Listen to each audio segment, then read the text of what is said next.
se le está metiendo la idea al joven que al salir de la escuela tiene que buscar ¿qué? Plata. Dinero. ¿Y cómo salen las personas de los colegios alrededor del mundo? Sedientos de dinero, no de más aprendizaje. Entonces, creaste un sistema obligatorio donde te lavan el cerebro para buscar plata, ir a la universidad para buscar más plata y finalmente morís ¿con qué? Con plata. ¿Cómo vengo yo y le digo a un joven, estudia filosofía? ¿Saben lo primero que me dicen los jóvenes a mí? Eso no se come. Eso no deja. Exactamente. In a world where you make a truth claim, you back it up with evidence, it does not matter because that comes across as violent, as hateful. Don't we have a commitment with the truth, with the Logos?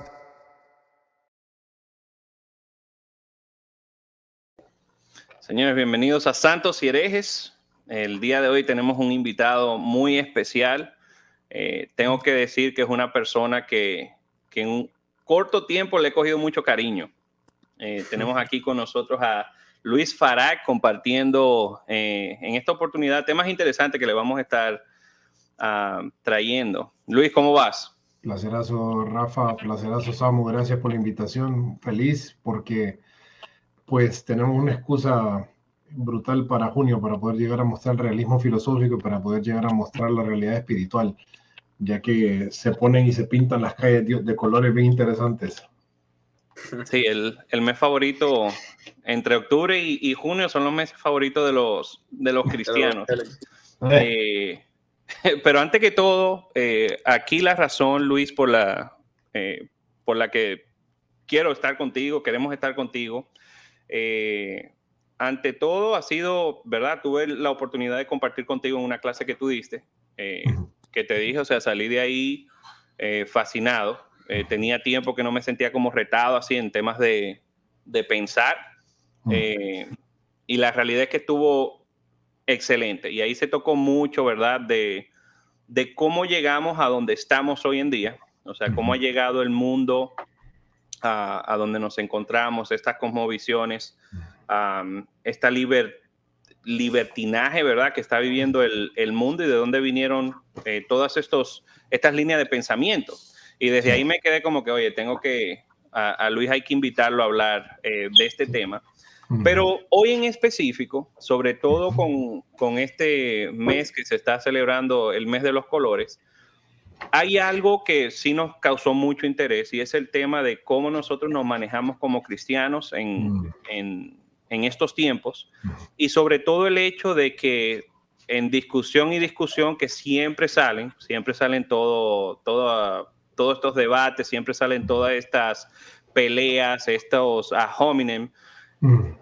¿Cómo debería el cristiano pensar? Y viene dado de que en conversaciones que se pudo tener, por ejemplo, me di cuenta en el grupo de debates que se armaron, de que a veces como cristianos nos cerramos como en un argumento que se ha construido con el tiempo, que simplemente repetimos para adelante, pero no hemos aprendido a pensar, ¿verdad? No hemos ido al origen de muchas de las cosas, no hemos ido al origen de muchos de los pensamientos, ni hemos ido al origen, ¿verdad?, de lo que es el ser humano, para entender realmente de lo que estamos hablando, con lo que estamos batallando.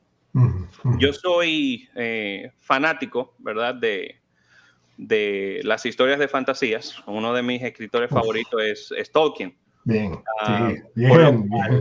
Este episodio le pusimos la batalla por la Tierra Media. Bien. ¿Por qué me voy por esa línea? Es interesante ver cuando uno ve a través de los ojos de Tolkien como la sociedad hoy en día, donde estamos prácticamente en la era del hombre. Estamos literalmente en la era donde el hombre está teniendo dominio sobre la Tierra. Pero este hombre tiene algo interesante, y es que siempre se ve influenciado o encaminado, ¿verdad?, a perseguir el mal. En esa obra, ¿verdad?, de Tolkien, la batalla por la Tierra Media, vemos la necesidad de factores que intervengan. Vemos la necesidad, ¿verdad?, de un Gandalf, de un mago que vaya guiando. Vemos la necesidad de criaturas como los hobbits que puedan tolerar o resistir al mal. Y cuando tú lo ves y comparas, o sea, yo siempre que leo esas historias así de fantasía, como que la traigo al mundo real, o trato de verla bajo, ¿verdad?, excelente de llevarlas al mundo de hoy. Y cuando tú lo comparas, te das cuenta de que realmente estamos, o se siente, ¿verdad? Como si estuviéramos batallando por la Tierra Media. Se está presentando una pelea clara entre las luz y las tinieblas, pero con una necesidad de destruir este mal y de que es el centro de este mal. ¿De dónde está viniendo este mal que atrae tanto al hombre? Que en este caso lo vemos en el libro como el anillo. De que a pesar de que se puede presentar como algo bueno, algo poderoso, incluso un arma que puede ser presentada para destruir al enemigo, lo que termina es atrayendo y llevando al ser humano al mal. Entonces, entrando como por esa línea, Luis, que nos encontramos en esta batalla, ¿qué tú crees que son las cosas que la iglesia necesita hoy en día en esta batalla entre la luz y las tinieblas? Bueno, hay mucho que quiero decir de ahí. Antes de contestarte la pregunta, que seguramente me la vas a volver a tener que hacer. Me gusta algo que mencionaste con respecto a la utilidad que puede llegar a tener el anillo. Pero ¿qué es lo que representa en el anillo en Tolkien? Representa poder, a la vez representa oscuridad y a la vez representa que poder y oscuridad en las manos incorrectas y hasta en las manos más puras, que es lo que representa Frodo, puede llegar a corromperte.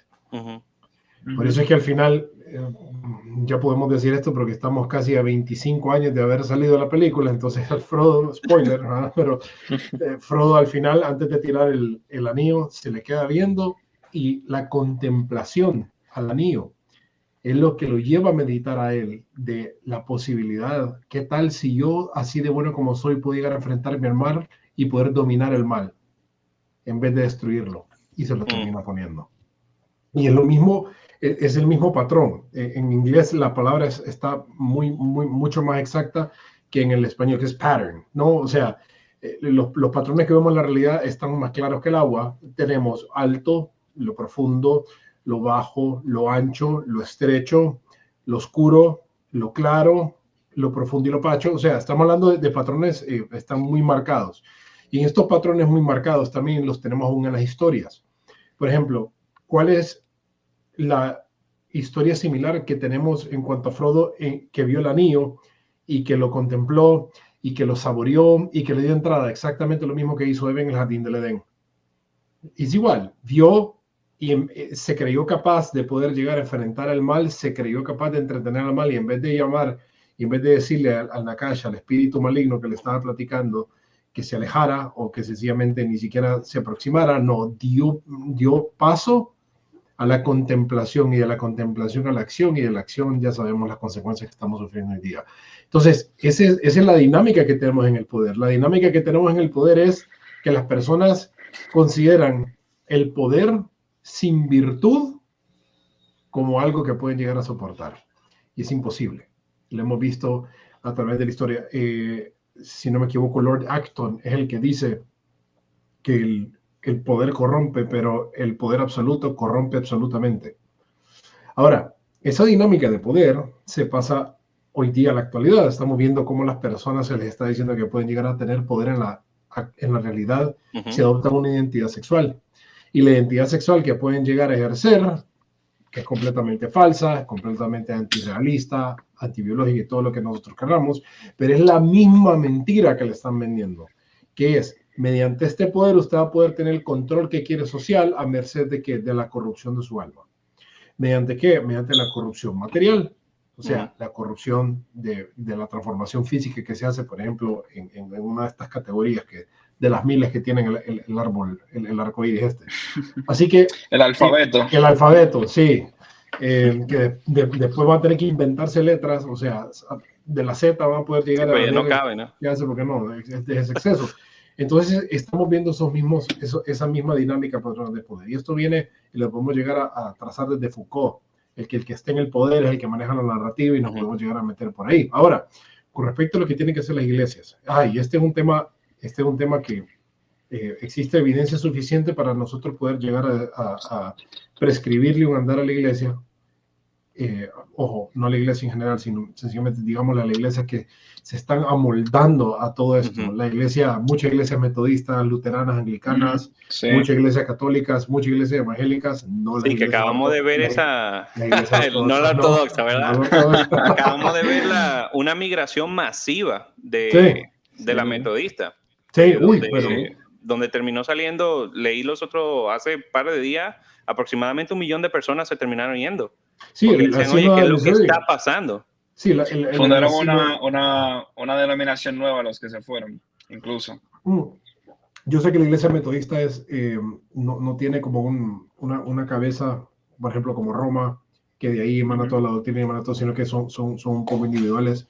Pero igual, yo aplaudo lo que hizo ahorita Francisco hace poco en cuanto a decir mucha mariconería. Eso fue por fin algo bueno que había hecho. Se balanceó. Se balanceó y yo decía de que te balanceaste porque después de la supplicans así tiraste y como, wow, ya lo balanceaste. Ok, sí, entonces pasando por eso ahí de las iglesias, nosotros entendemos que en el Nuevo Testamento el pilar de la verdad es la iglesia. Entonces, si la verdad se une a movimientos que son anti-verdaderos, más bien son anti-verdad, que es peor que la mentira, porque la antiverdad sabe que está en lo malo y aún así acude a sondar. Entendemos que la iglesia, como pilar de verdad, no tiene que temer a los resultados de pararse sobre la verdad. Entonces, analicemos esto. Es muy difícil hacerle ver esto, entender a las personas, porque no han hecho la distinción. Si vos le decís a una iglesia, párese en la verdad, lo cual significa que es atropellar ideas, no la persona que posee la idea, te dice que eso no está siendo amoroso. O sea, falta de amor. Exacto, como que el amor es lo que dice el movimiento, que es inclusión y diversidad, y no exclusión y verdad. Que tú sabes, Luis, ahí, perdón que te interrumpa, ayer tuvimos una discusión nosotros con este tema y yo creo que es que se ha ligado mucho entre definiciones la palabra amor y tolerancia, donde se ha entendido que tolerar es amar y no necesariamente, o sea, tolerar básicamente... ¿Pero qué vamos a tolerar? La cosa es lo que te digo. Me gusta mucho como Chesterton lo pone, que dice, o sea, la tolerancia es la virtud de la persona que básicamente no tiene una opinión propia, o sea, no tiene una opinión real. Porque al final de cuentas tú estás aceptando algo que es, como bien tú dices, falso. No estás necesariamente tú expresando amor. Al contrario, yo diría que esto es un desamor, es algo contrario al amor, dado que tú estás aceptando algo que va en contra de la verdad. Si la tolerancia es virtuosa y la tolerancia está tolerando algo que desvirtúa, entonces, ¿qué es? No es tolerancia. No es tolerancia. Tiene que ser otra palabra, y la palabra es, puede llegar a ser, por ejemplo, cómplice, ¿sí?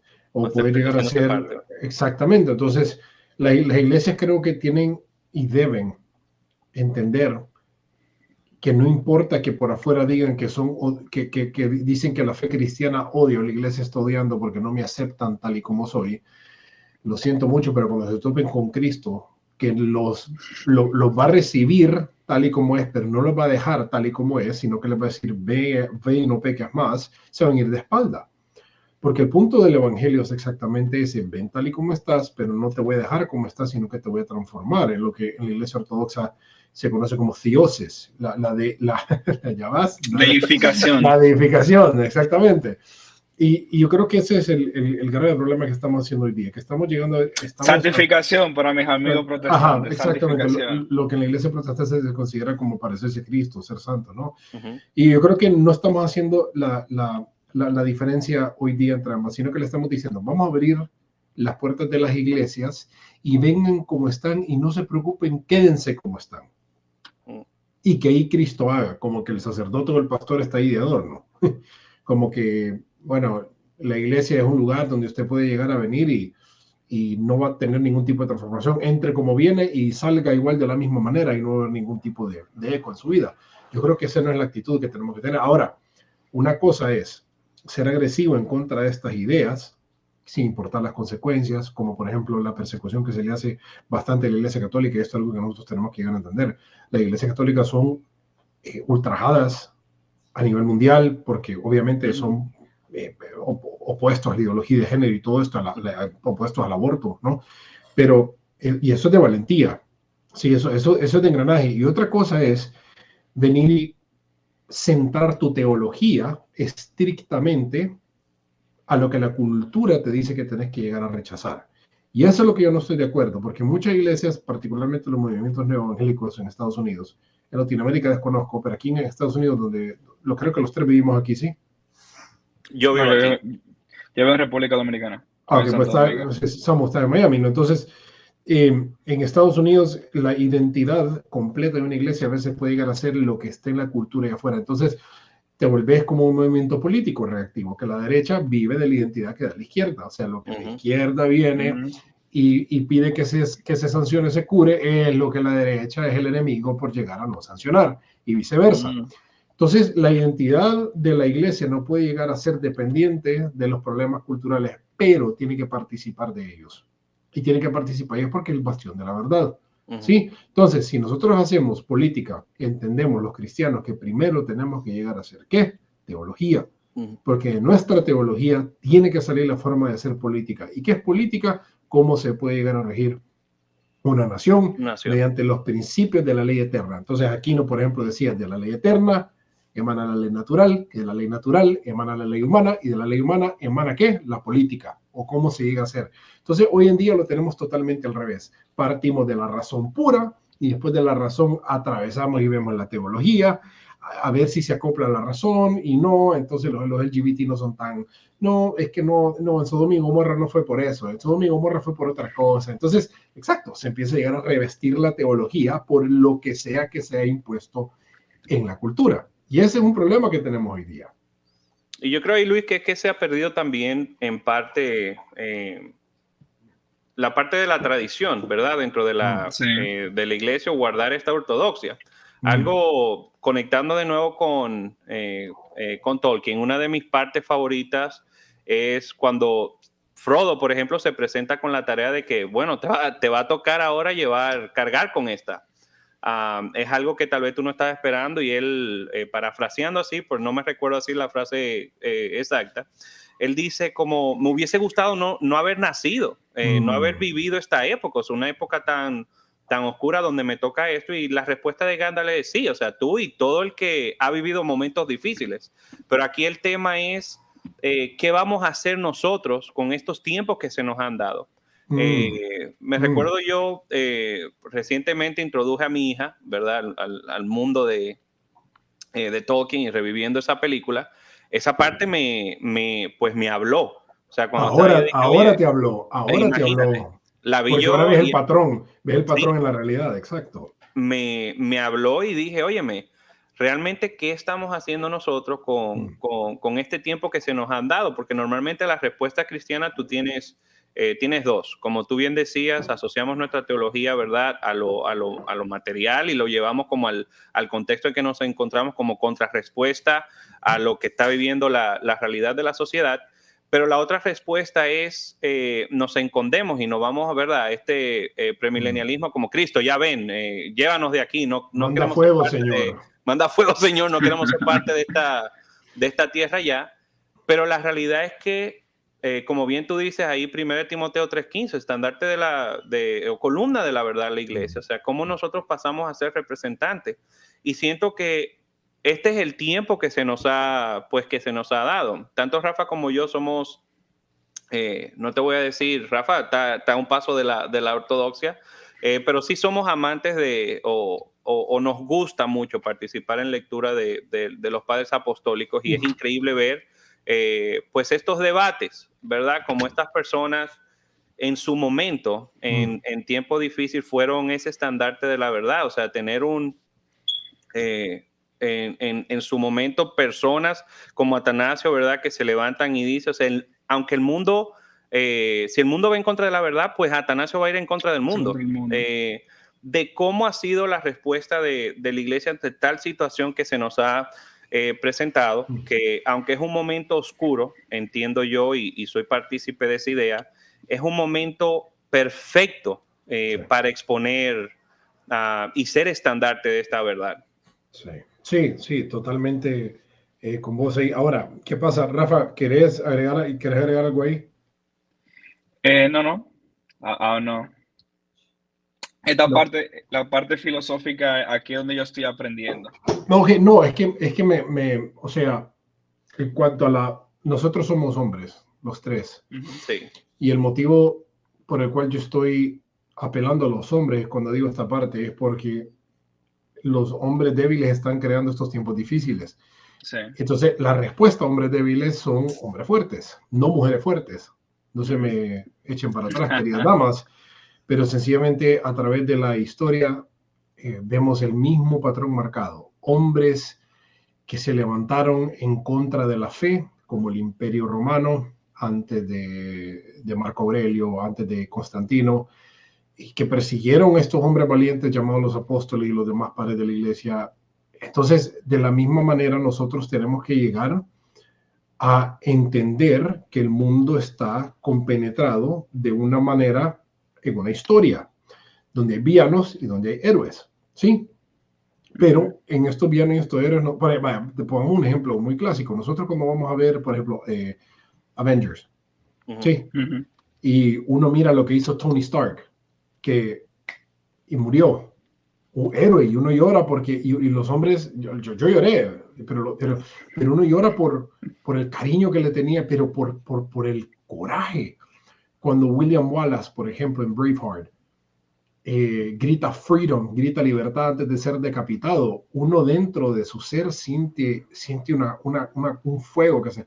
Lo mismo, por ejemplo, el Gladiador, cuando Russell Crowe se enfrenta ante el hijo de Marco Aurelio, Joaquín Phoenix en la película, uno y que le termina ganando la pelea a Maximus, que uno siente como un llamado, lo que vemos en el Antiguo Testamento como el llamado a la aventura de Abraham. O sea, que el hombre ha sido llamado a cosas grandes, el hombre ha sido llamado a esta aventura, el hombre ha sido llamado a lo salvaje, el hombre ha sido llamado a todas estas cosas que pueden llegar y que son las únicas cosas, yo me atrevo a decir, que pueden llegar a prender el alma humana, ¿sí? Que es ser un héroe, es ser alguien de renombre. Ayer estaba viendo una película, no nos podíamos dormir con mi esposa, que se llama The Tomorrow War, de Chris Pratt, no sé si lo han visto. Sí, que se adelante el mundo. Mira, hermano, yo ahora que soy papá pegué una chillada y me acongoja ahorita acordarme cuando él se encuentra la hija mayor en el futuro, casi me destruyo, me imagino a mi hija ahí, pero la cosa es que él decía, cuando estaba frustrado antes de que le llegara el llamado de la Fuerza Militar de Estados Unidos, él decía, yo nací para algo más. Dice, yo nací para algo más grande. Yo sé, porque él se sentía miserable por ser profesor de escuela y que miraba que su título de biólogo no estaba siendo utilizado como tenía que llegar a ser en laboratorios y cosas así. ¿Qué es lo que estoy tratando de llegar a decir con toda esta idea? Y la amarro en una sola cosa. Como ustedes mismos dijeron, a nosotros nos encanta leer a Gregorio de Niza, San Atanasio, a todos estos dragones. A los padres, en la Iglesia Ortodoxa se llamaron los padres místicos, pero porque despiertan un tipo de valentía en ustedes. Pero déjenme hacer las preguntas, caballeros. ¿A quién va a consumir hoy el joven si no tienen idea de su pasado? Sí. Y no tienen idea siquiera quién es Tolkien, si no tienen idea quién es Lewis o otros titanes teológicos. Pero ¿quiénes son los que sí pueden llegar a poner la vista?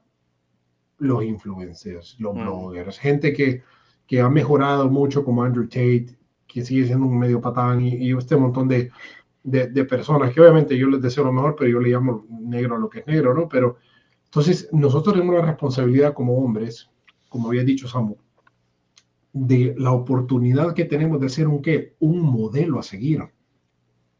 O sea, ¿y cómo nos vamos a entablar como un modelo a seguir? Cuando hacemos algo digno de recordar o cuando nos paramos sobre una causa digna de defender o cuando nos paramos enfrente de una multitud solos pero con valentía. Más de alguno va a ver y va a decir, yo me le voy a unir a Rafa, a Samu, a Luis, yo me le voy a unir a esa valentía, ¿sí? De vivir por lo que trasciende. Es lo que se ha perdido en la cultura porque estamos en una cultura materialista, en tanto su cosmovisión, materialista dialéctica, en cuanto a la cosmovisión de que lo único que importa es darle satisfacción, darle placer al cuerpo, con la comida, con el sexo, con la vista. Entonces se descuida la parte trascendental del alma. Sí, entonces esa es la parte del hombre que yo he estado con mis trabajos tratando de revivir, como dijiste, Samu, que recibiste, si no me equivoco, la parte de pensamiento crítico filosófico, ¿sí? No, creo que se me olvidó el título, porque con los títulos soy terrible, pero era como la cosmovisión actual. Sí, que estudiamos a Hayek, que estudiamos bueno, ¿quién no estudiamos? Con Nietzsche nos fuimos con el superhombre, sí. así todo. Ajá, sí, exacto. Ahora, ¿qué es lo que busco? Yo apelo al hombre, a la parte del hombre, que no solamente es el músculo físico, sino que el músculo mental, el cerebro, tratar de fortalecerlo, porque para poder llegar a tomar acciones prudentes necesitamos ideas prudentes, virtuosas. Entonces, no podemos llegar a decir que únicamente el hombre lo que tiene que acumular hoy día es plata y esteroides para tener un six-pack. Sí, porque eso va a producir más materialismo. Sí, entonces tenemos que hoy día los modelos a seguir, sí, es importante entrenar.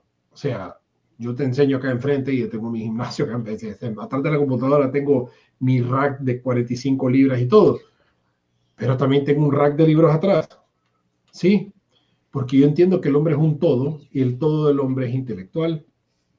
Incluye lo físico, incluye el amor, incluye el ser padre. Cosas que se menosprecian hoy día es no sea padre. No todavía, no importa. Acumule lo que se llama net worth. Tenga plata y ya después, cuando tenga 50, 55, consíguese una de 21 años con chiches grandes y ahí puede llegar a procrear. Mejore la raza. Así se le está diciendo. No se le está diciendo que consiga una mujer necesariamente prudente, sino que alguien que puede llegar a mantener la línea estética. ¿Ves todo este materialismo, cómo se va mutando y se va diciendo lo mismo del materialismo y de la ideología de género?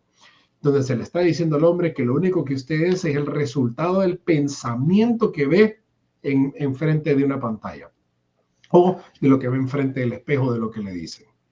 Entonces la renovación estética es lo único que tienes que hacer, porque cuando se le hace la pregunta, ¿qué es lo que está atrapado? En el cuerpo equivocado. Si te llega a decir el alma, significa que le quieren llegar a poner género al alma. Le quieren llegar a poner. Entonces, ¿qué es lo que está atrapado? Y ahí, Luis, con esto es interesante, porque, por ejemplo, en una connotación como Rafa en la República Dominicana, creo que has tenido la oportunidad de hablar con varias personas de allá, no se nota tanto como se ve acá en los Estados Unidos, o sea, esta parte, ¿verdad?, de la ideología de género, pero sí se están dando pinceladas en cuanto a la introducción de las ideas, donde tú tienes una clase social que otro punto a discutir ahí más adelante, o no sé si ya lo piensas tocar en alguna de las clases. Es interesante, y estuve discutiendo con mi esposa en estos días, de cómo estos pensamientos normalmente entran con la clase media, la clase alta.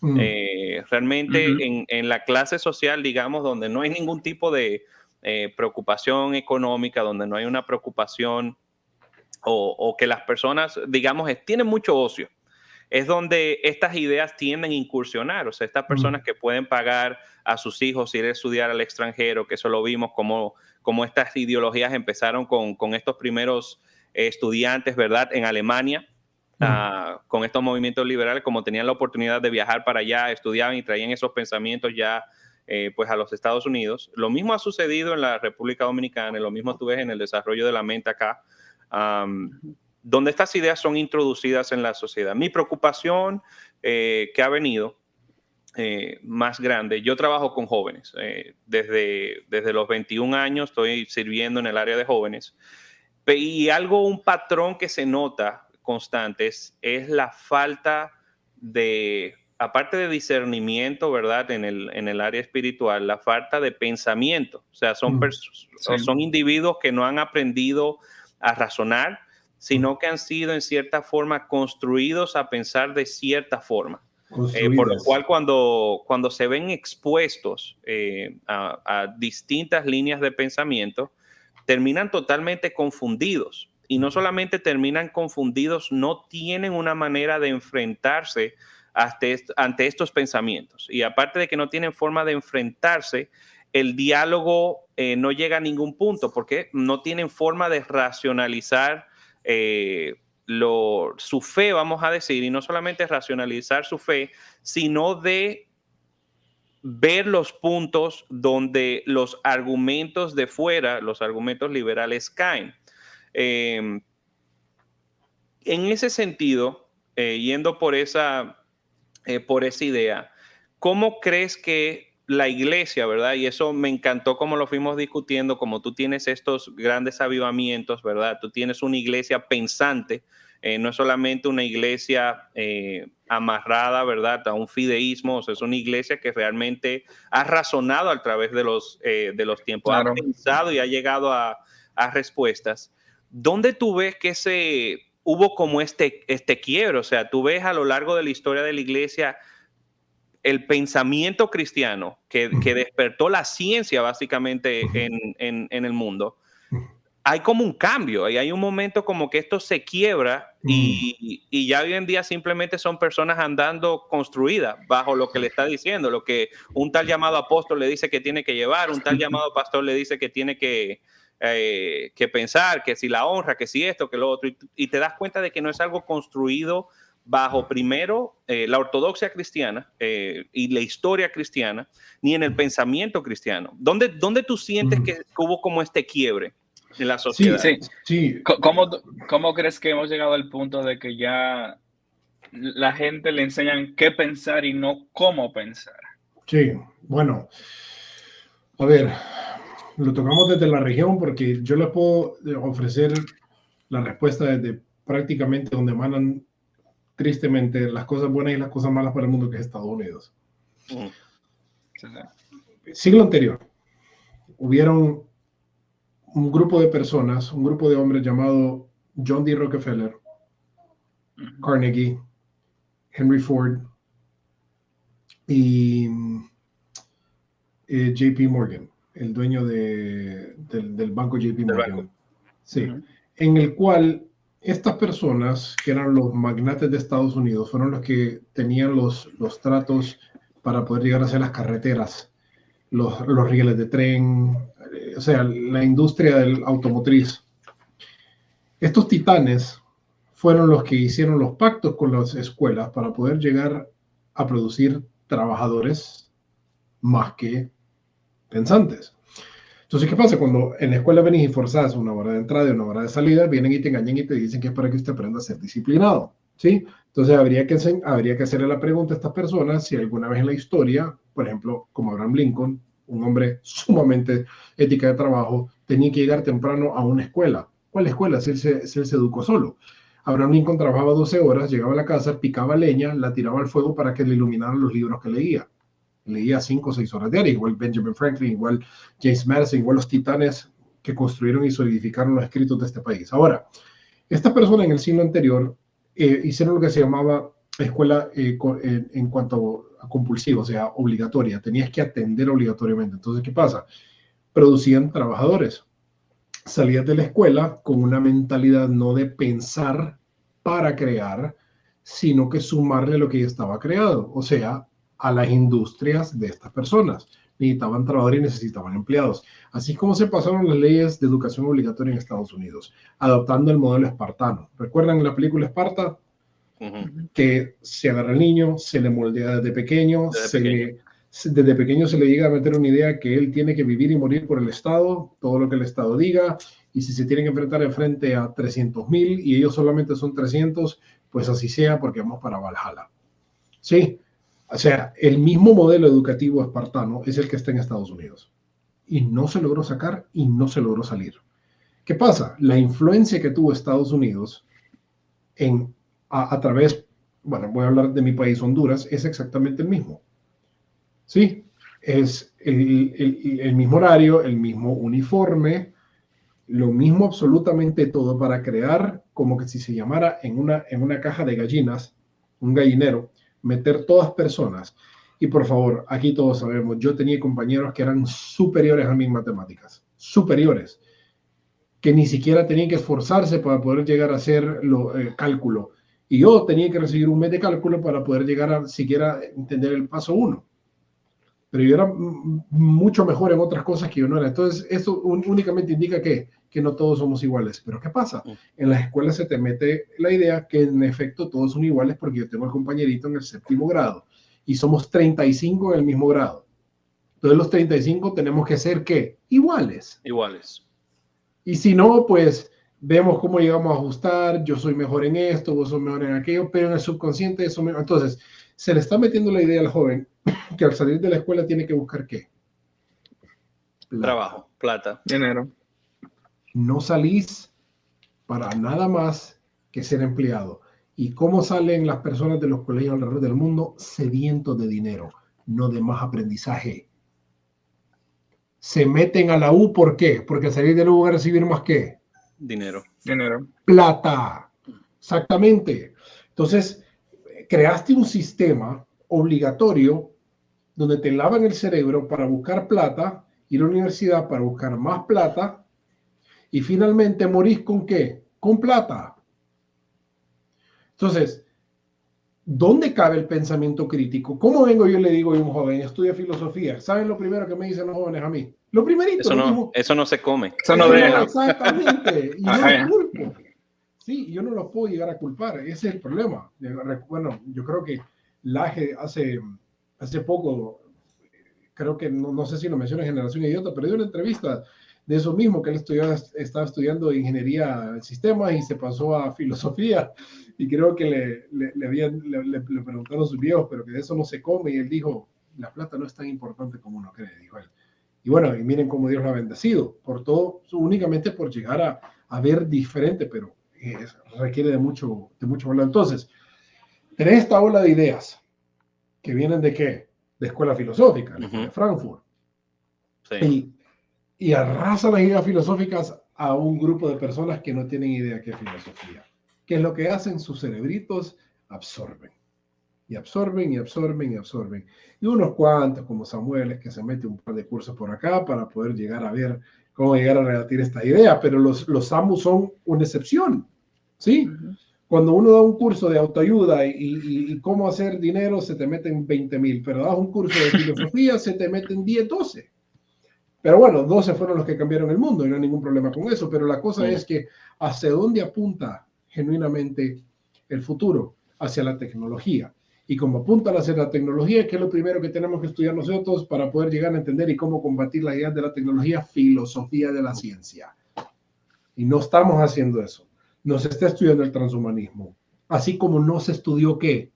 No se estudió metafísica en los 80 y en los 90 para poder llegar a ¿qué? A confrontar el movimiento de Judith Butler, de Shulamit Firestone, que es donde vienen y dicen que no existe tal cosa como la mujer, porque la mujer es algo en lo que no se convierte y no se nace, ¿sí? Entonces, venimos a sufrir por ideas filosóficas y las contrastamos obviamente con filosofía, pero no se está promoviendo el espíritu crítico. No se promueve la filosofía porque, es que es muy fácil.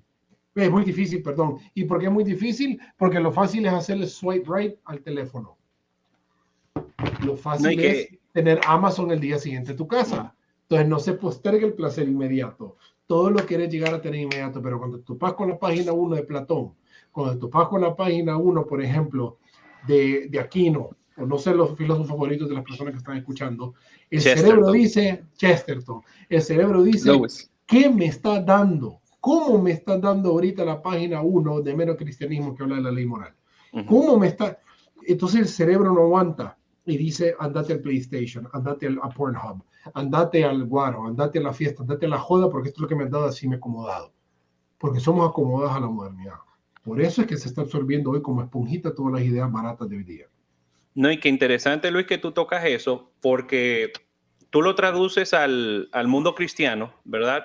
Lo traduces, tenemos más o menos el mismo comportamiento. O sea, hoy en día, algo que Rafa y yo siempre hemos discutido, es el tema de que tú tienes un servicio, o sea, la alimentación que están teniendo las personas, ¿verdad?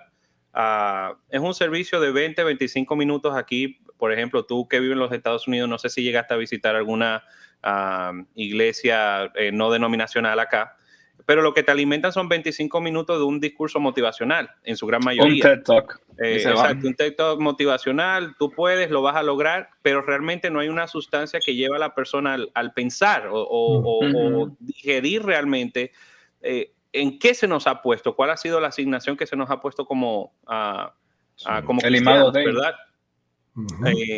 Y mostrar esta imagen de Dios aquí en la tierra y poner este pensamiento allá afuera. Es interesante ver cómo estos puntos se conectan. O sea, lo mismo que estamos viendo en la sociedad se está haciendo reflejo dentro de la iglesia. Te digo que no hay nada más a mi persona vergonzoso que una persona que se llama cristiano y realmente no sabe ni siquiera por qué es cristiano. O sea, ¿por qué tú te llamas cristiano? ¿Dónde viene tu nombre? ¿Dónde viene tu identidad, tu esencia? ¿Verdad? ¿Cuál es tu centro, verdad? ¿De dónde viene? ¿Cuál es tu historia? ¿Cuál es tu historia, tu pensamiento? Y creo que eso ha atacado bastante lo que es nuestra sociedad y nuestra vida cristiana, en la cual no hemos podido presentar una batalla porque creo que nos hemos metido mucho en esta parte del mundo material y nos hemos olvidado de que hay una parte espiritual. O sea, hoy el cristianismo, te digo, a mí me costó mucho como llegar a este punto porque vivimos un cristianismo material, vivimos un cristianismo marxista. Exacto, en lo que nosotros vemos, conseguimos, adquirimos, pero no vamos más allá de lo que nos muestra la Biblia. El reino de los cielos no es un reino aquí en la tierra. Lo que nosotros vivimos, somos embajadores de un mundo que está más allá de lo físico. La realidad del cristiano no es esto que nosotros estamos viendo, que podemos tocar, que podemos apreciar con la vista. Es algo que va más allá. Y creo, y es un pensamiento que tengo, que uno de los problemas mayores que ha tenido la sociedad y el decaimiento de la sociedad y la falta del cristianismo imponerse, ¿verdad? Como modelo a pensar, como lo fue por generaciones, es el hecho de que nos hemos concentrado en la parte física de este ataque y nos hemos olvidado de esa parte que va más allá, de esta parte. Eso tiene nombre y se llama gnosticismo. Eso es una herejía muy temprana del cristianismo. Correctamente. Entonces, esto de que el ser humano es una dualidad y no un ser ilemórfico, o sea, que somos cuerpo y alma, no. Somos, hasta Descartes creo que había dado una idea similar. Esa parte. Exacto, que somos cuerpo y que tenemos un alma, ¿no? Esta dualidad, Agustín de Hipona lo hace en la Ciudad de Dios. Sí. Y por la influencia que él viene teniendo con el maniqueísmo, que es, tenemos la ciudad de Dios y la ciudad del hombre. O sea, la ciudad del hombre y la ciudad de Dios son dos justicias diferentes. La justicia de la tierra es imperfecta, la única justicia que en realidad importa y es la justicia eterna de Dios. Entonces, curiosamente, hay un pasaje en la Ciudad de Dios, y ojo, yo amo Agustín de Hipona, ese libro, Ciudad de Dios, es uno de los mejores libros escritos, yo lo recomiendo. Pero él creo que había dicho, tanto le tenía el desprecio al cuerpo material, que cuando violan a una muchacha, en la página 19 en su libro, que lo cuenta, dice que en realidad ningún ataque objetivo daño recibió ella, porque predomina el alma y no el cuerpo. Entonces, este tipo de idea es la que hoy día nosotros la vemos en dos vertientes, ¿sí? La primera es el exceso de acentuación en el alma. Por ejemplo, ves a una persona en la calle que tiene hambre o sea, que genuinamente tiene hambre, y vos venís y le das solamente el evangelio y no le das un peso. Lo que Vico sí decía en su canción Desahogo.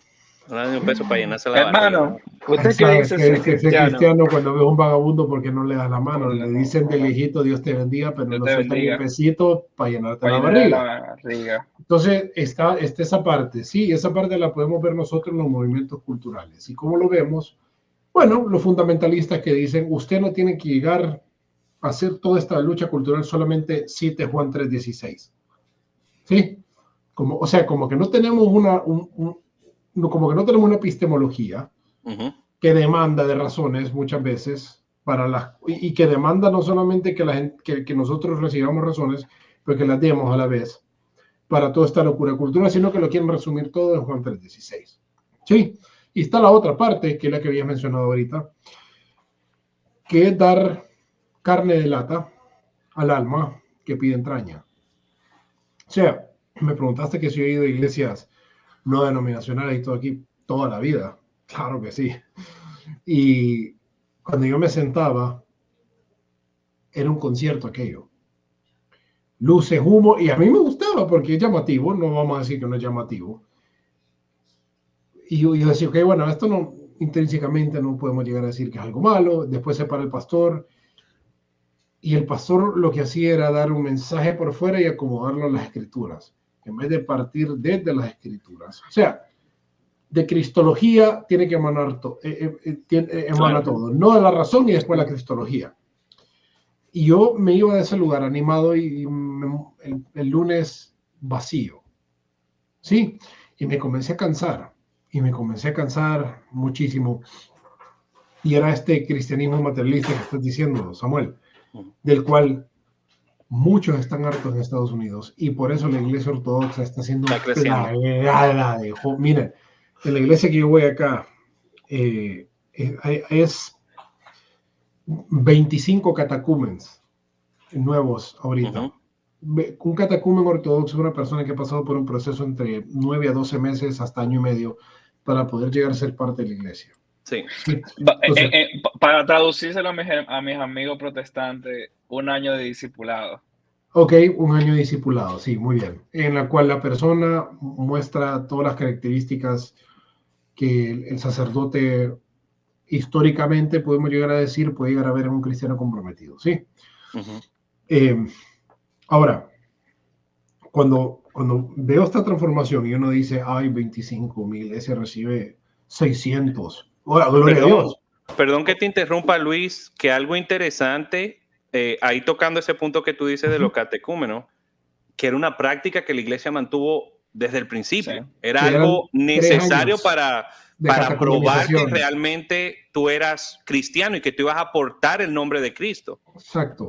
Sí, o sea, y es un discipulado en el cual la persona es amada, servida en la iglesia antes de poder llegar a ser ungido y todo lo que se requiere en cuanto a la práctica sacramental de cómo lo reciben en la iglesia. Que por cierto, yo todavía no he sido recibido oficialmente en la iglesia, pero yo asisto a la iglesia y estoy en ese proceso. Ahora, cuando yo veo estos movimientos de emoción, no estoy diciendo que todos necesariamente dentro del movimiento protestante, pero sí el movimiento neoevangélico, es tan peligroso lo que están haciendo. Es tan desacralizante a la fe cristiana, que ahí no ahí es la Eucaristía debe una vez, 2 veces al año, en Navidad y, ok, número 1, 2, no existe. Sí, la confesión, esa confesión no tiene que venir donde mí, o si viene donde mí, hágalo cuando quiera, bien. Número 3, interprete la escritura como usted quiera, porque el Espíritu Santo le habla a todos y uno ve que el Espíritu Santo habló 10,000 veces a 10,000 versiones, eso violenta la ley de la no contradicción. Entonces, hay una serie de cosas que a mí particularmente me cansaron, ¿sí? Y cuando uno ve la iglesia ortodoxa y dice, Dios mío, tengo que vivir unos 250 días. Bueno, si así tengo que ablandar la carne y así tengo que establecer mi espíritu. Entonces, lo único que yo estoy tratando de decir con esto no es necesariamente mandarle una pedrada a una denominación y exaltar a otra, no, porque existen... ¿Cómo que no? No, existe, no? Yo busco unir puentes. Yo antes ya era así, antes sí, he cambiado eso porque no es todo lo de... De hecho, alguien que murió seguramente con un corazón de protestante, pero se alejó de la denominación, que es el Dr. Michael Heiser, fue el que me llevó a poder llegar a leer todo esto. Entonces, el punto que yo quiero decir es, ¿dónde tenemos el punto medio en el cual nosotros como cristianos podemos hacer objetivamente la lucha, cuidando del prójimo tanto en su alma y cuidando del prójimo tanto en lo material? Ahí es el balance, porque el gnosticismo está más que latente y más que presente. Por cierto, el nestorianismo está más vivo que nunca, y todos los que los padres de la iglesia, las herejías que pelearon en los primeros siglos, están acá, presentes en el 2024 y creciendo. ¿Por qué? Porque la alergia que le tienen, por ejemplo, a la concepción del Theotokos, María, Madre de Dios, es, estoy dispuesto, dicen ellos, a negar la divinidad de Jesús si me toca, con tal no tener que llamarle Madre de Dios. ¿Por qué? Bueno, porque Roma tiene su mariología y nosotros como protestantes tenemos que venir y ser los más agresivos con todo lo que tenga que ver con la Virgen del otro lado en Roma. Sí, por ahí va la idea de cómo se está combatiendo esto. Y por cierto, está peor las iglesias en Estados Unidos. Peor, esa iglesia de Mike Todd. Ni nos lo digas, de nuestro favorito. O sea, fuera de lo cómico, yo vi un video donde él como que estaba haciendo una ilustración de, no sé, que él cogió como syrup. El porno, también el porno que, esa es la del porno, la de la laptop enfrente de él. No, esa fue peor. No. Esta fue una de esas, o sea, él tomó syrup de maple y quería como hacer una ilustración y se lo echó arriba a la Biblia y a la Eucaristía. A mí, o sea, yo me quedé bastante indignado porque decía, ¿cómo rayos, por no decir otra mala palabra, un pastor, por lo menos nosotros los protestantes observamos dos sacramentos, que es el bautismo y la Eucaristía, la mesa del Señor? ¿Cómo rayos así a ti se te ocurre burlarte de uno de los pilares de la iglesia cristiana? O sea, algo que el Señor mismo instituyó, que representa el cuerpo para los hermanos católicos en la parte ortodoxa, no sé, la parte de que se vuelve literalmente el cuerpo y la sangre, pero independientemente de a lo que ¿En la parte protestante también? En la parte protestante, históricamente el bautista cree en la presencia real de Cristo solamente. Nosotros creemos presencia real. Samuel y yo creemos en presencia real. ¿Ustedes son de qué corte? ¿De qué son? ¿Anglicanos, metodistas, luteranos? Somos no denominacionales. Ok, pero ya pero realmente, o sea, somos no denominacionales, pero bueno. Aceptan por fe que la 100%. esencia cambia, pero no sabemos cómo. Es un misterio de la fe. No es como, por ejemplo, Roma, que lo hizo con Aquino en transubstanciación. Claro, es diferente. Esa parte yo la entiendo porque nosotros lo aceptamos como un misterio de la fe. Nosotros, por ejemplo, llegamos al punto de creer que hay una presencia real. ¿Cómo sucede esa presencia en lo que nosotros, los ortodoxos y los anglicanos? Lo dejen lo místico. Correcto. Como el Espíritu Santo toma eso, ¿no? Nosotros no tenemos forma de... Muy bien, eso es lo que es que así como se ha hecho históricamente. Sino hasta que Aquino vino y desarrolló un sistema en cómo sucede eso, ahí es como, bueno, ahí el lo reclama.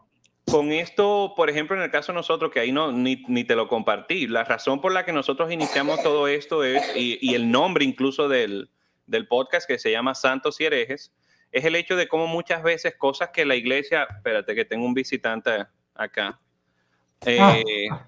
la iglesia actual, ¿verdad? Muchas cosas que fueron marcadas como santas por el tiempo, hoy en día son marcadas como herejías. O sea, tú oyes personas hablando, sobre todo, como te dije, o sea, no necesariamente en un mundo académico, un mundo que se haya ido más al estudio de los patristas, que te dicen, está estudiando los padres de la iglesia, ese es católico, eso es un hereje. Y muchas cosas que la iglesia marcó como herejía por mucho tiempo, hoy en día las estamos viviendo y se están reviviendo dentro de la iglesia. Entonces la idea del podcast siempre ha sido como traer estas ideas. Me encanta el nombre de ustedes, me encanta. El nombre me encanta el nombre, de verdad te lo digo. Sí. Y bueno, a lo que estábamos hablando hace un momento, de que cómo se le puede pasar en la mente a un ministro, asumiendo que queramos llamarlo ministro a él, o sea, jugar con tal sagrada tradición de la iglesia. O sea... Bueno, preguntarle a Mike Todd quién es San Atanasio. Exactamente. Preguntarle que, de hecho, me atrevo a decir que este hombre no tiene ningún tipo de idea que Cristo fue el que dijo, este es mi cuerpo, esta es mi carne, y después en Juan 6:52, si no me equivoco, corríjame, cuando dice, ¿quieres ser salvo? Come de Toma mi mi carne, cuerpo y mi sangre. bebe de mi sangre, ¿sí? Y tienes que revivir del agua. Entonces, este tipo de cristianismo que surge, por cierto, en los movimientos que se llama The Jesus Movement en Estados Unidos en el principio de los 70s. ¿Sí? Buenísimo que lo tocaste eso. Sí, muy buen tema. Sí, el movimiento de los 70s fue lo que trajo la música rock, la música, o sea, instrumentalizada un poco más contemporánea, que por cierto, ahí está mi banda cristiana favorita, los conocí en persona, se llama Striper, para mí es una monstruosidad de banda de los 80s cristiana, y no tiene nada de malo en realidad esta música, la cosa es que hay un lugar para todo, cada cosa. y históricamente la iglesia no tuvo ese quiebre sino hasta en Estados Unidos, por eso dije, una de buenas y malas ideas. Entonces en Estados Unidos, en este movimiento, se manda, como dice John MacArthur, por cierto, que yo no estoy de acuerdo con él en absolutamente nada más que en lo que estoy a punto de decir, pero John MacArthur dice, en este movimiento, dice, mandaron a volar los sacos en la iglesia, mandaron a volar los himnos, mandaron a volar toda esta cosa, e introdujeron un nuevo estilo. Ahora, ¿cuál es el peligro de esto? No estamos diciendo que estas cosas necesariamente son malas en sí mismas, pero ¿cuál es el peligro?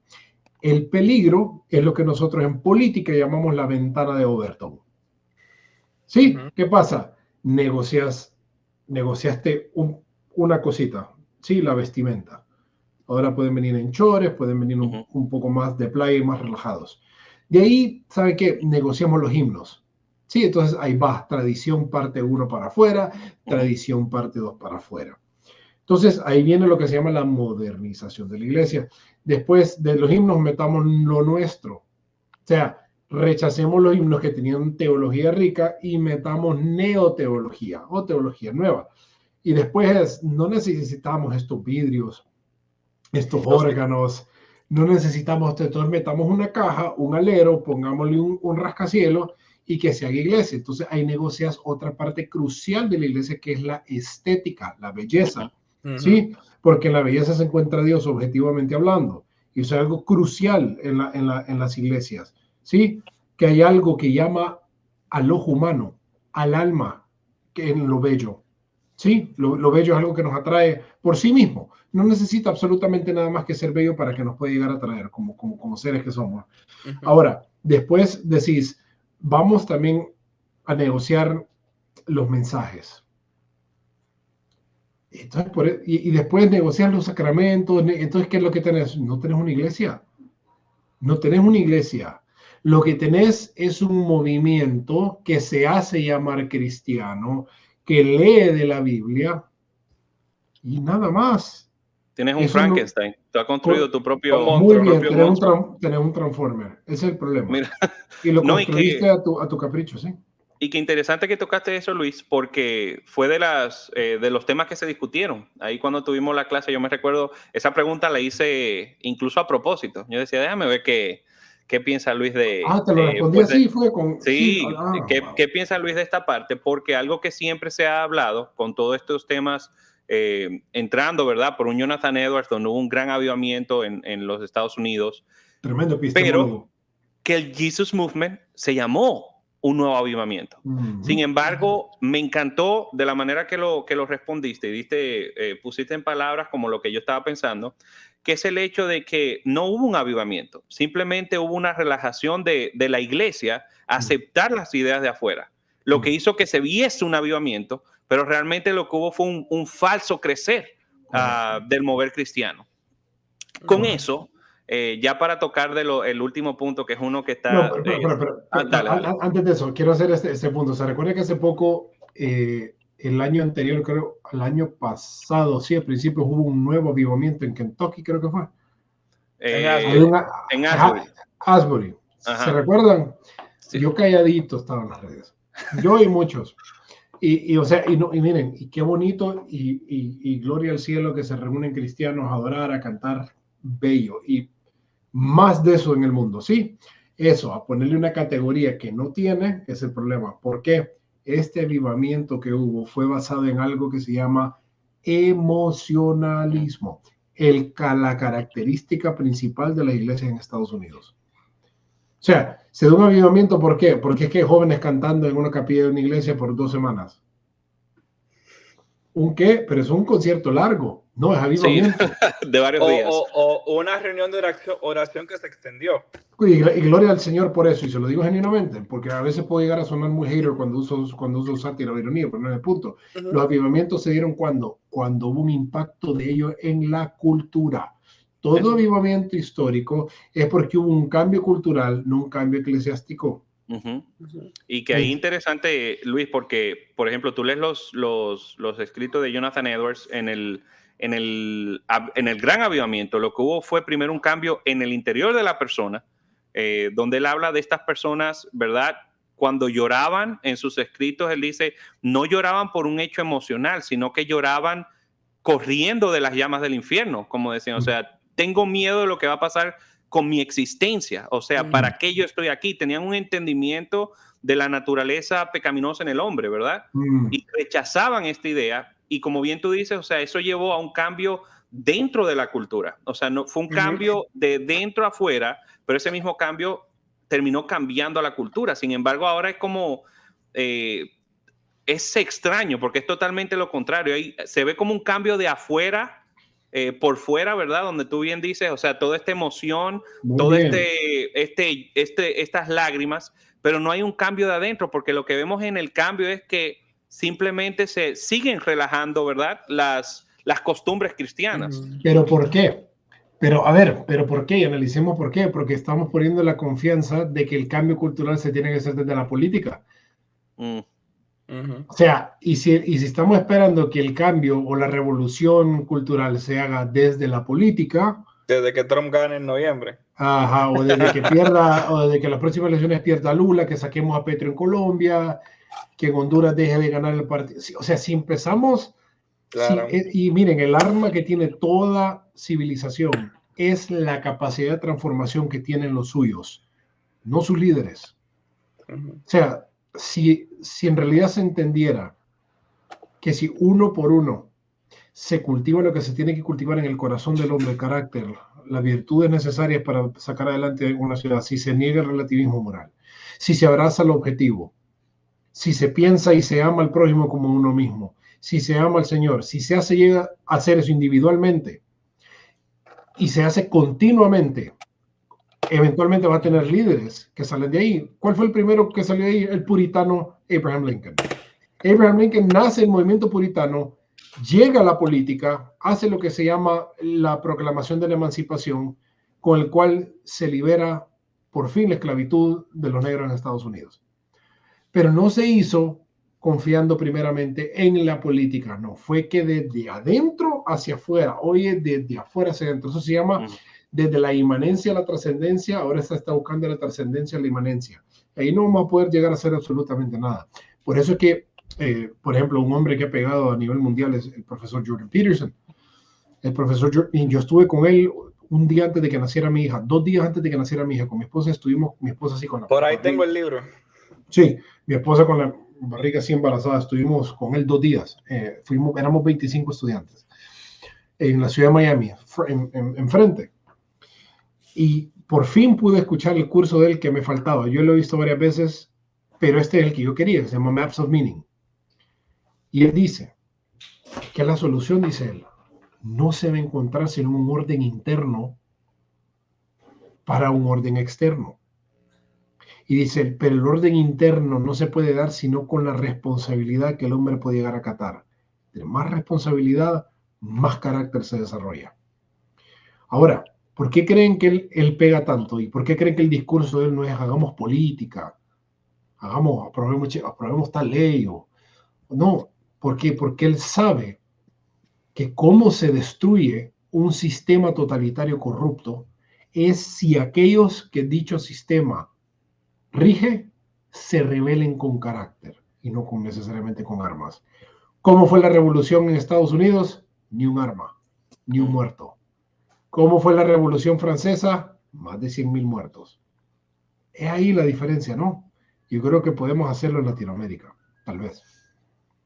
Buenísimo. Y aquí, Luis, que creo que es la parte más que yo diría que, porque esto, todo el mundo ya ha oído todos estos discursos, pero hay una parte controversial en este pensamiento que yo diría se está despertando últimamente. Y ahí tú mencionaste ahorita al Dr. Heiser. Qué interesante o sea, nosotros, a Heiser lo conocí yo hace pocos años. O sea, realmente no tengo mucho. Yo me recuerdo, Rafa fue que me introdujo incluso, y yo decía, pero ¿y estos cuentos de fantasía que tú estás hablando? ¿Qué es esto? O sea, parece más cienciología que otra cosa. Pero me introdujo como a este mundo, como él lo llama, el mundo invisible, ¿verdad? Lo que no se ve, aquello que el cristianismo ha perdido. Y como te decía, yo siempre lo veía como algo, incluso por momentos, absurdo. Pero cuando discutiendo distintos temas, discutiendo temas de los, por ejemplo, hablamos del mundo espiritual, me recuerdo para Halloween empezamos a tocar esos temas, de los, por ejemplo, los demonios, los ángeles. Fue tan interesante ver cómo todos los padres de la iglesia, en cierto sentido, compartían estas ideas. O sea, la ortodoxia de la iglesia compartía estas ideas de que, en cierta forma, hay un mundo invisible y hay un mundo que nosotros como cristianos nos hemos desconectado porque solamente vemos lo físico, sin entender que pues que hay una parte espiritual bien marcada en la realidad del hombre.